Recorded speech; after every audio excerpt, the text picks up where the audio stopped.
Ak by sa vám zdalo, že je u videa zhoršené audio, tak máte pravdu. Omylom som ho zmazal ešte pred uložením, tak som musel použiť náhradné audio, ktoré mi nahrávala Camtasia.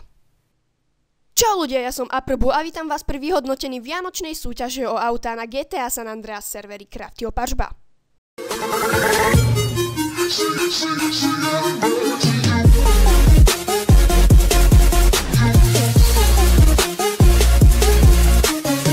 OK, takže keďže ste dali na Facebooku 19 lajkov, to si môžeme ukázať, 19 lajkov, tak tu máme dnes vyhodnotenie tej súťaže.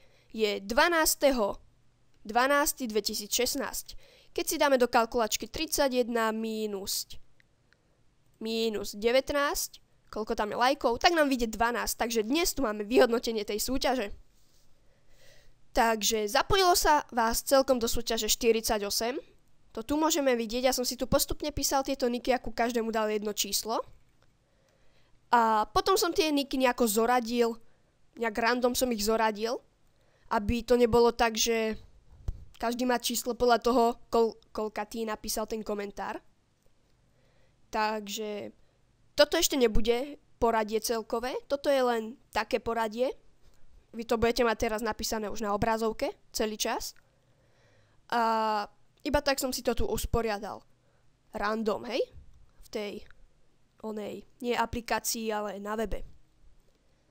A my teraz spoločne, mimochodom áno, nahrávam to cez Camtasiu, my teraz spoločne môžeme ísť na stránku random.org a už to tu máme nastavené. Minimálne je 1 a maximálne 48.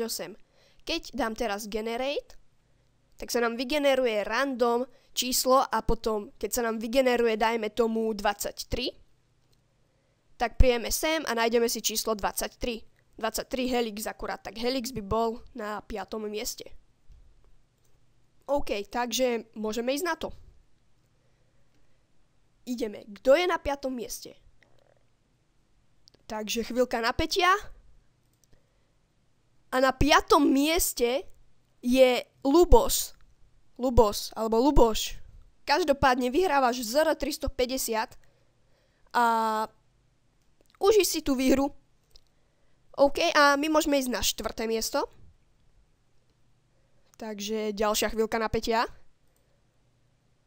Na 4. mieste je Gamer, takže gratulujem ti Gamer. Vyhrávaš Sultána a uži si ho. A my môžeme ísť na 3. miesto. Takže na 3. mieste sa nachádza 25 po 25 je Dak, takže všetko si uži Dak. Na 3. mieste je Šítach, dúfam, teda myslím, nie dúfam. Takže uži si ho a môžeme ísť na 2. miesto. Na 2. mieste sa umiestnil Mety, takže a ty si môžeš užiť Hotring B a mimochodom len tak rada odo mňa ide hrozne blbo do zákrut, takže tak. A teraz na 1. mieste, kto vyhrá Infernus? Chvíľka napätia. Dávame generate. Kto vyhráva Infernus? Infernus vyhráva Dant 97, takže Dant, uži si Infernus. A máme tu víťazov. Ja už si samozrejme nepamätám, že v akom tu boli poradí, ale teraz by ste tu niekde mohli vidieť to poradie vy. A ak ste nevyhrali, tak to nevadí, pretože kanál Ramia.cz, kde sú Helix a Invi, robí súťaž o Turismo. Odkaz máte v popisku videa alebo v outre možno. A ešte jednu súťaž o ZR 350 robí Games z kanálu Games Studio LPCZ alebo nejak tak sa to volá. Tiež v popisku videa alebo v outre. Mimochodom, on ma tam pekne v tom videu urazil a vy ste si ma ani jeden v komentároch nezastavili, som nahnevaný. Kapa. A to by bolo všetko. Gratulujem výhercom a toto je asi už posledná súťaž, pretože zohnať tie financie na to bolo celkom náročné. A lajkujte, komentujte, odoberajte. Toto video môžete aj zdieľať a Pokiaľ by vás zaujímala tá prvá časť súťaže, kde som hovoril podmienky a tak tu budete mať v outre, alebo možno v popisku videa, ešte neviem. Si to môžete nájsť. Lajkujte, komentujte, odoberajte, zdieľajte, ja sa s vami lúčim a čau!